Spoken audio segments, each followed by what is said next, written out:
Assalamualaikum buddy. Kita jumpa lagi yuk.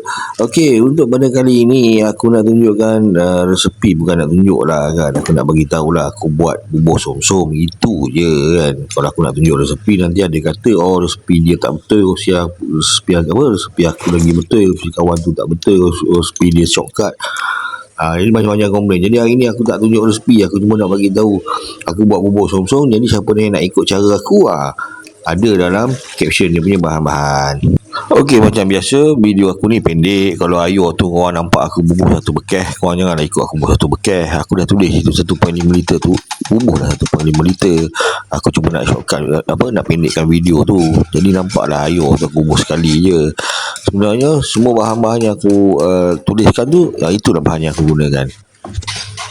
Okey, untuk 500 gram tepung beras, dia dapat banyak tau. Jadi lengan korang kena kuat untuk kacau dia.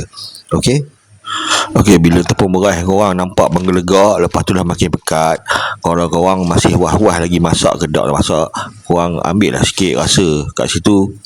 Korang boleh tahulah kalau dah masak, stop, lepas tu teruskan buat dia punya air gula.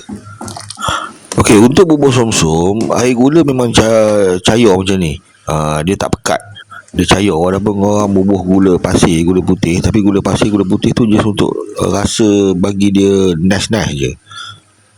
Bubur som-som ni lebih sedap kalau korang bubuh dalam peti sejuk. Bagi dia sejuk, baru makan sejuk-sejuk, memang sedap. Aku bubuh dalam peti ais boleh tahan dalam 5 ke 6 hari, tak ada masalah.